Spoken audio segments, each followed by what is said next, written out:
So what's going on, guys? DIY Dan here again, and this is another episode of Day to Day Around the House. In this video, I'm going to be replacing both of the doors for my skimmers on my pool. We've had our pool for about 8 years now, and this is the first time we've had to replace these. I did end up finding them on Amazon for right around 20 bucks a piece. So here is that door that I ordered on Amazon. It was the only one that I could see that was labeled Aquastar. However, the product dimensions that they give you were not very accurate. Here's the measurements that I got off of my door after removing it. It was 5/8 of an inch thick, 5 1/4 inches tall, and about 8 1/2 inches wide. I've had this happen with product dimensions showing on Amazon that they're not really accurate for whatever reason. And even if your Weir door doesn't look identical to the one that I'm replacing in this video, the overall concept for replacing these doors is pretty much the same. The only real difference is going to be probably how they're attaching the hinge to the bottom of the door. And most of the other style doors look like the hinge is permanently attached to the door itself, which should make it easier than the one I'm doing in this video. So let's get to it. So both of my doors were cracked or broken in some way, shape, or form, which was not making them skim the top of the water correctly. So right here, I'm just removing the lid for the skimmer so I could get in there to replace these doors.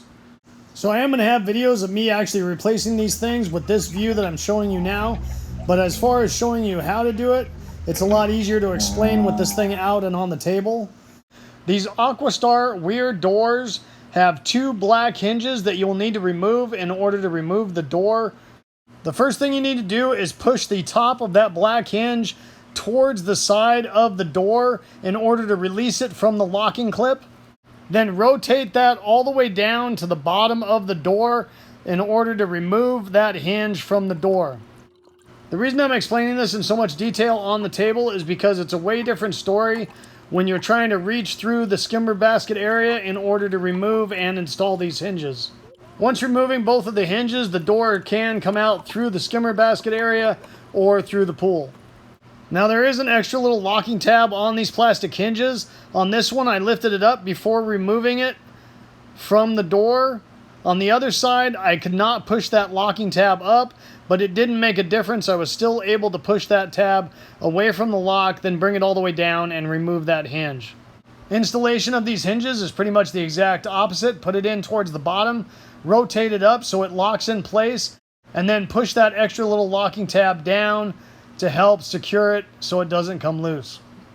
Once again, this is way easier to do on the table versus trying to put it in place, hold it, and get those hinges started when you're in the actual pool. The problem with having to install it in the pool is you do have to reach through the skimmer basket area in order to install the hinges, because there is 2 plastic tabs that keep that door from flapping open towards the pool, and therefore you have to hold that door up against those tabs while trying to start the hinges, which is very awkward trying to do it with one person. What I ended up figuring out is I had my daughter get in the pool and hold that door up against those plastic tabs. That made it so I could just reach in with one hand and install the hinges, instead of me trying to put both hands in the skimmer basket area, one to hold the door and the other to try and install the hinges. I also realized that trying to have the hinges in the door while trying to put it in place was almost pointless. Every time I tried to do that, those hinges basically fell out before I got the door in place, and I would just end up fishing them out of the skimmer basket.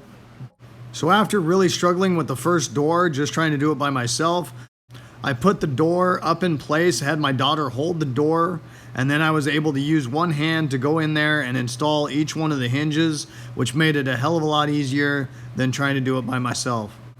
And even though it's not in this video clip, make sure you do that secondary lock by pushing that plastic clip down into position to help it from coming loose in the future. Hopefully you guys enjoyed this video and it gave you some good information. If so, make sure you hit that like button and subscribe to my channel if you haven't already. The whole concept of my channel is to give you guys the most information in the least amount of time as possible so I don't waste your time. And I hope to see you next time. Have a good one. Later.